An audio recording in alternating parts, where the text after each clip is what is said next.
All right, now joining us on the broadcast, we've got Mr. John Erath, who's a Senior Policy Director for the Center for Arms Control and Non-Proliferation, is joining us live from Washington, D.C. Now, Mr. Erath, thank you very much indeed for joining us here on this broadcast and beyond. So we're looking at these images of the Iranian reprisals, where the Iranians have now hit back at the Israelis. In your assessment, where is this war headed? I'm seeing these pictures for the first time myself, but I agree that this is certainly part of a cycle of escalation. Israel struck Iran, Iran is striking back. There is going to be damage and casualties on both sides, and that's certainly a tragedy. I'm a professional diplomat by training, so I always look at these things as a failure of diplomacy. And I think that governments are much better off talking through their problems than resorting to force. So I would like to see them go back to the negotiating table and try to arrive at a peaceful solution, but that doesn't seem to be where things are going right now. Right, but we were at the negotiating table because for the last several weeks, the Americans were talking to the Iranians. There were several rounds of negotiations that were ongoing.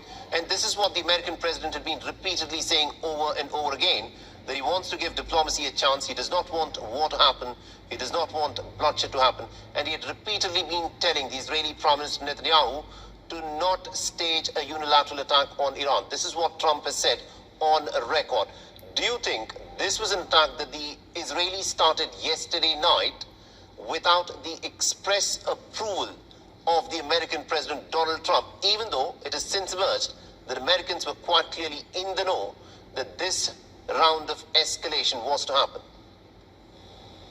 I think that it is very clear that this was done without authorization, without approval from Washington. I think that if President Trump had been asked, he would have said that his advice was not to do this, to give more time for diplomacy to work. But for whatever reason, Israel decided that this was the time for force and not diplomacy. Right. That is unfortunate, and we see some of the results right now occurring over Israeli cities. Indeed. Do continue to stay on with us, Mr. Erath. I want you to weigh in on some of the other aspects, but let's take a look at some of these very dramatic images that are coming through from the Israeli cities at the moment.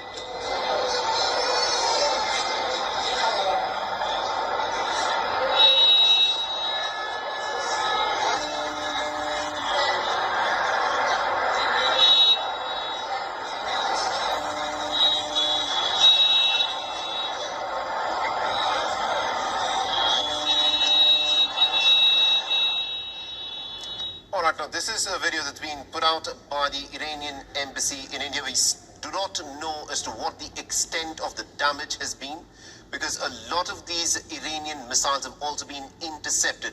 But predominantly the cities of Tel Aviv and Jerusalem is what we know seem to have been hit. There are also reports of some of the Israeli air bases which have been targeted by the Iranian ballistic missiles.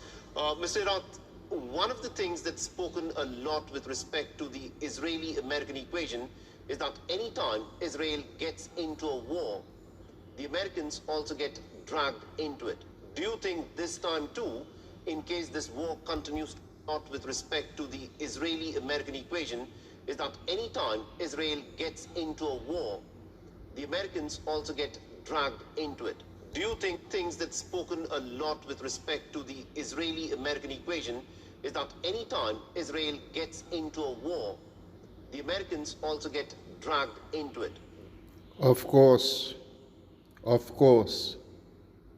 the least of the flock shall draw them out.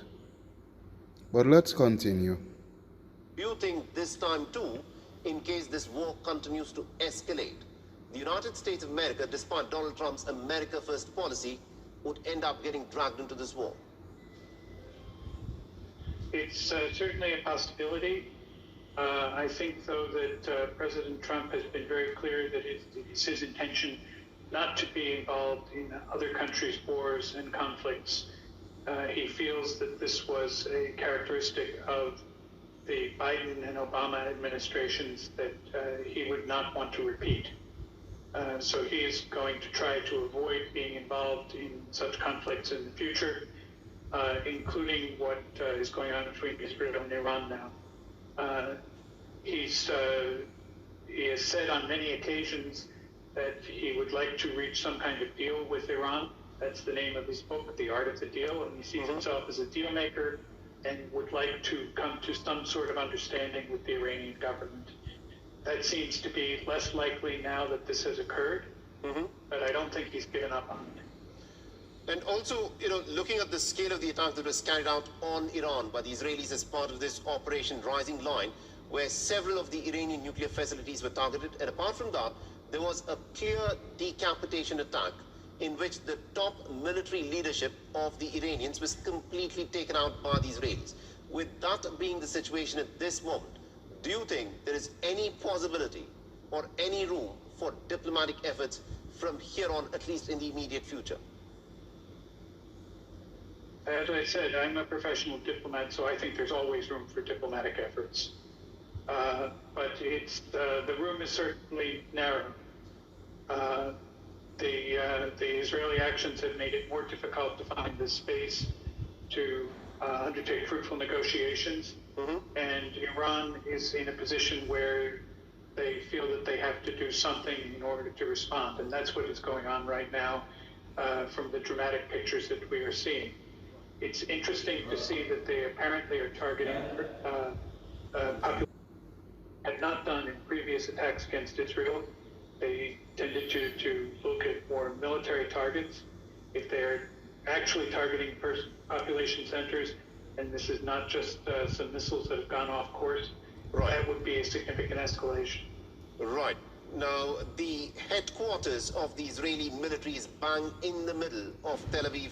It's called the Hakiria, or Camp Rabin, as it is called. It is bang in the middle of a city. And we do not know if that has been hit, but that's one of those buildings which is very prominently visible on the Tel Aviv skyline. Let's in fact take a look at what actually transpired a few minutes back when the Iranians struck the state of Israel with their ballistic missiles. Let's take a look.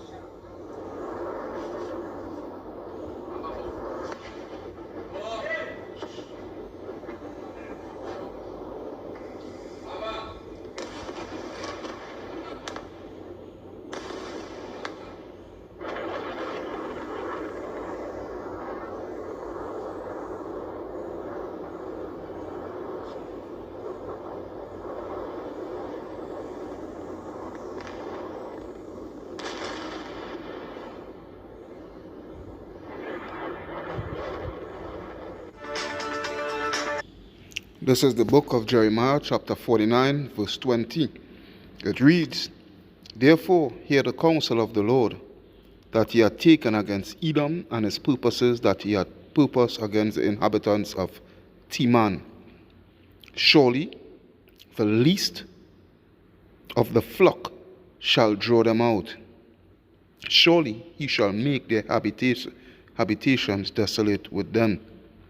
The earth is moved at the noise of their fall. At the cry, the noise thereof was heard from in the Red Sea. Behold, he shall come up and fly as the eagle, and spread his wings over Basra.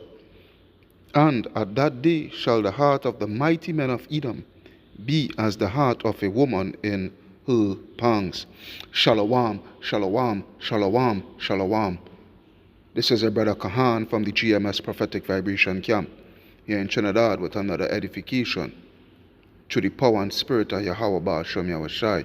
First and foremost, Kal Halayam La Alahayanawa Yahweh Bahasham Yahushai Bahasham Rakah Akwadash Barakata Yahweh Barakata Yahushai Barakata Yahweh Barakata Yahushai Barakata Yahweh Barakata Yahushai. Double honors unto the apostles, the bishops, the elders, a great millstone that rule well. Double salutation unto the brothers who preaching and teaching this truth through the four corners of the earth, risking their lives and their freedom to do so no more than ever. Shalom unto the speckled bird Israelites, and shalom unto the very few but faithful Akwat. Alright, so, hey, I ain't meant to stay long with this here, alright, but all I could say is that it can only get worse from here. Alright, and I think that will be the title of this edification. Alright, it can only get worse from here. It can only get worse from here. All right. This is what we knew was coming, and it come. All right, and it come. Okay. This is the beginning stages of that hot war of World War III that the scripture speaks of. All right, what the scripture says. What the scripture says. Revelation, no, not John. Revelation 9 and I think it's 14, I believe. No, 9 and 12, Salakia. Revelation 9 and 12, where it reads, 1 war is past, and behold, there cometh 2 more wars thereafter. All right, that 1 war was what? World War I. Okay, but when you go to Revelation 11 and 14, it reads what? The 2nd war is past, and behold, the 3rd war cometh quickly. All right, and that 3rd war is World War III. All right, the 2nd war, which was World War II, that come and gone. Now we are in the beginning stages of World War III. This could only get more worse from here. There's nothing to get better. All right, there's nothing to get better. And if this is just a little skirmish, if this is just a little skirmish, what the scripture say pursuant to let's just give the benefit of the doubt. If this is just a little skirmish, I think it's 1 Thessalonians 5 and 1. 1 Thessalonians 5 and 1, where it reads, but of the times and the seasons, brethren, ye have no need that I write unto you. For you for yourselves know perfectly that the day of the Lord so cometh as a thief in the night. For when they shall say peace and safety, then sudden destruction cometh upon them, as travail upon a woman with child, and they shall not escape. All right?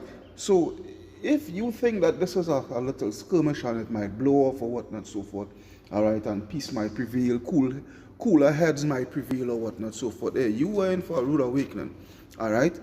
You are in for a rude awakening, because at the end of the day, the Lord's purpose is to gather these nations, all right, to bring them down into the valley of Jehoshaphat, all right, so that war would be waged and judgment will be carried out.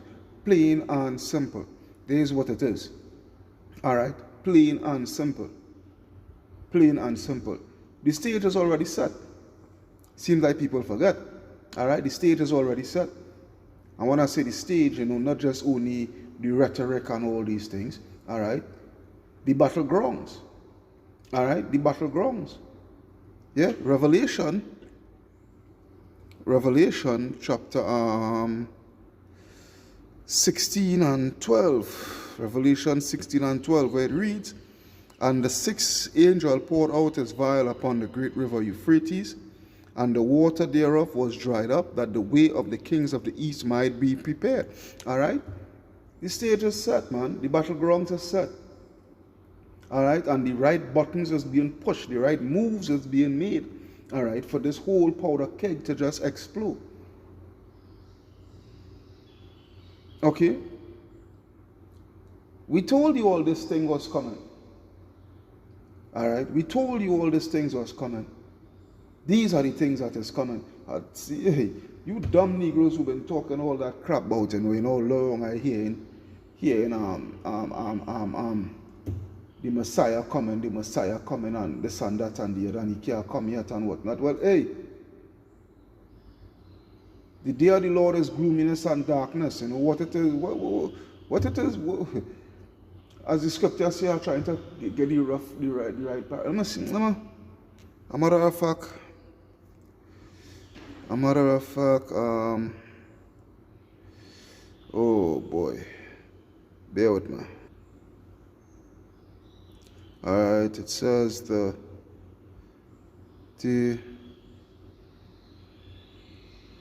of the Lord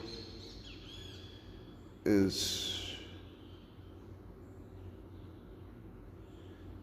alright, KJV. Let's see that. It's Amos 5 and 20, right? Yeah, let's get that. Amos 5 and 20. Let's get that.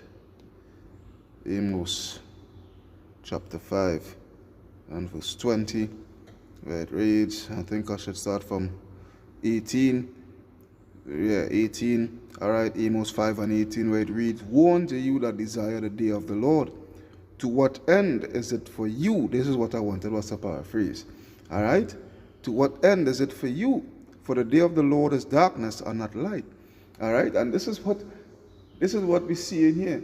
All right? So all you all been talking and scoffing and mocking, you know, so long I hear in this and so long I hear in that and so long I hear it. What is it for you? All right? What is it for you? What isn't it for you? You understand? Because as I had made I done a edification pursuant to that same saying, all right, the Lord ain't gonna come on your time, and the Lord coming on His time, and before He comes, there's events, there's things that has to take place.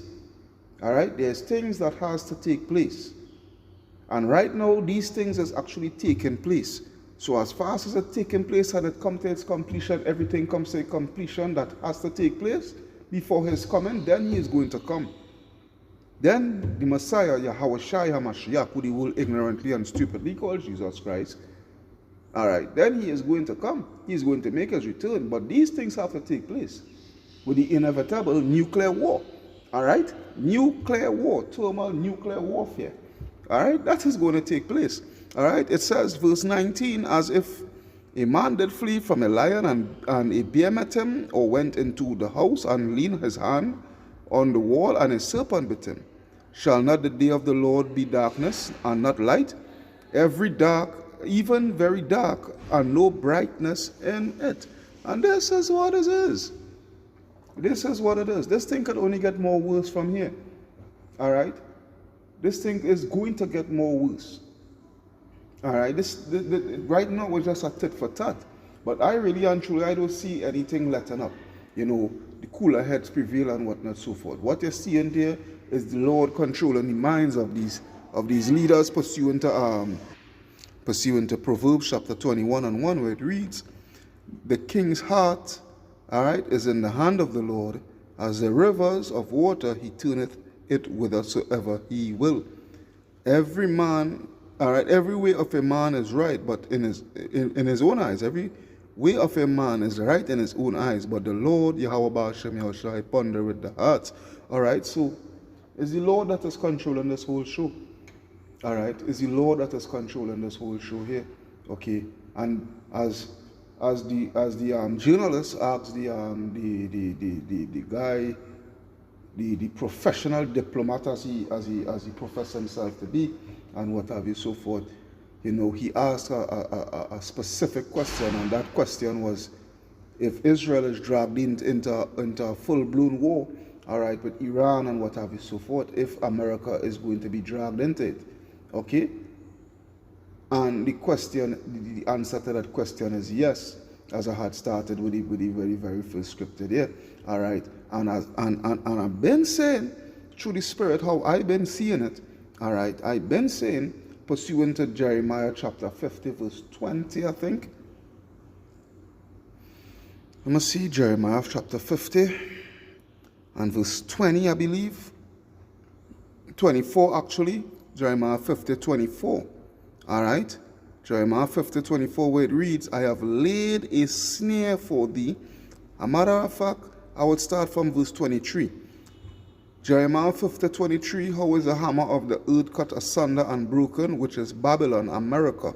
All right? How is Babylon become a desolation among the nations? I have laid a snare for thee, and thou art also taken. All right? And that snare, through the Spirit, as I've been saying for quite a while, all right, through the Spirit, I am seeing it as that snare that the Lord had made was Iran. That snare that the Lord had made is Iran. All right. Because Amalek, which is Israel, along with Babylon and what have you, so forth, they think with all their prideful self and, all the wars that they had been waging and conquering and what have you, so forth, and assassinations and all these things, they think that, Iran would be a pushover. All right, Iran is going to be easy picking. All right, but they are sadly mistaken. Iran is that trap. All right, because not only that Iran is that sleeping giant, all right, but also they have Russia at their backing. They also have China at their backing, North Korea at their backing. Okay, so this is to the spirit, Iran is that trap, as it says. All right, I have laid a snare for thee, and thou art also taken, O Babylon. Thou was not aware. Thou art found and also caught, because thou hast striven against the Lord. All right, verse 25, the Lord hath opened his armory and hath brought forth the weapons of his indignation. For this is the work of the Lord Yahweh Ba'ashem Yahushai, power of hosts, in the land of the Chaldeans, all right, which is America. All right, come against her from the uttermost border, open her storehouses, cast her up as heaps, and destroy her utterly. Let nothing be left of her. This is what is coming to America. Total annihilation, eradication, all right, extermination, destruction is going to come on America. Because the Lord said what? The Lord said, I think it's in this same scripture, or back to Jeremiah 49. And, let me see. Let me see. I think is it here? No, that's not. Bear with me. Bear with me. All right, yes, it's here, Jeremiah 49. All right, Jeremiah 49 and 18, where it reads, this is what I want to get here. I'll go straight to the point for time's sake. All right, where it reads, as in the overthrow of Sodom and Gomorrah, and the neighbor cities thereof, saith the Lord, no man shall abide there, neither shall a son of man dwell in it. So the Lord is comparing the destruction of America as how the impending destruction of America as how he had done to Sodom and Gomorrah. All right, this is what the Lord has for America. Okay, and he is using the Amalekites, which is those Israelis, all right, those Israelis, he is using them, all right, to go out, to bring them into that trap, which is Iran, so that World War III would commence in its full-blown capacity, and what? And total destruction will come upon America by the way of thermonuclear fire. It's going to start up as a conventional war first, you know. It's going to start up as a conventional war with military against military. You know, it's going to be a slugfest. It's going to start up as a slugfest. All right? But in its climax, in its ferocity of climax, it is going to be it is going to end by the way of thermonuclear fire. That's a guarantee. All right? So it says here, verse Jeremiah 50 and 27. All right, it says, slay all her bullocks, let them go down to the slaughter. Woe unto them, for their day is come. Their day is come. All right, the time of their visitation. Okay, the voice of them that flee and escape out of the land of Babylon, to declare in Zion the vengeance of the Lord our power, Yahweh Ba'ashem Yahushai, the vengeance of his temple. Call together the archers against Babylon. Okay, against Babylon, against America. All right, all ye that bend the bow, camp against it round about. Let none thereof escape. Recompense her according to her work, according to all that she had done unto her. For she had been proud against the Lord, against the Holy One of Israel. Therefore shall her young men fall in the streets, and all her men of war shall be cut off in that day, saith the Lord. All right, great destruction, man. Behold, I am against thee, O thou most proud. O thou most proud, Esau Edom, the so-called white man, saith the Lord of hosts, Yahweh Ba'ashem Yahushai. For thy day is come, the time that I will visit thee. And the most proud, Esau Edom, the so-called white man, shall stumble and fall, and none shall raise him up. And I will kindle a fire in his cities, and it shall devour all round about him. All right? I am telling you, what Babylon and Israel had done is just stir up a hornet's nest. They think that what they have done is going to deter Iran from acquiring nuclear weapons, because let me tell you something, Iran is. They will tell the world that they're not acquiring it, but they are acquiring nuclear weapons. And I will be happy if they achieve it. I'll be very, very happy if they achieve it. I want to see Iran achieve nuclear armament. All right? That is something that the Lord is going to make happen. America and the West and Israel and what have you, they could do what they want and say what they want. Iran will achieve it. By all means necessary, Iran will achieve it. Hell, even the Russians themselves might give them weapons, might give them nuclear weapons. All right? Or station nuclear weapons within Iran. The Ayatollah is going to revoke the fatwa concerning nuclear armament, and they are going to be armed. It is going to get worse from here. Let's just watch and see how this thing plays out. But I'm telling you, it is going to get worse from here. Stay in the spirit. Stay in the spirit. Keep prayed up. Keep focused. All right? Because we're almost out of here. Now is not the time to give in and give up. Now is the time. Now is the time to carry out that extra strength within Yahweh Baal Shem Yahweh Shai. This place done. It done. It done. It done. All right? So, hey, this is your brother Kahan from the GMS Prophetic Vibration Camp, signing out. All right? Saying, Kal Halayam La Alahaya Nawa Yahweh Bahasham Yahweh Shai Bahasham Raka Kodash Barakata Yahweh Barakata Yahweh Shai Barakata Yahweh Barakata Yahweh Shai Barakata Yahweh Barakata Yahweh Shai. Double honors unto the apostles, the bishops, the elders of Great Millstone at Rule Well. Double salutation unto the brothers who preaching and teaching this truth, show the four corners of the earth, risking their lives and the freedom to do so now more than ever. Shalom unto the speckled bird Israelites, and shalom unto the very few but faithful Akwat. Hey, Wa Abad Babal, man. This place had to go. This place had to go down. Wa Abad Babal. Shalom Yasharala. Shalom.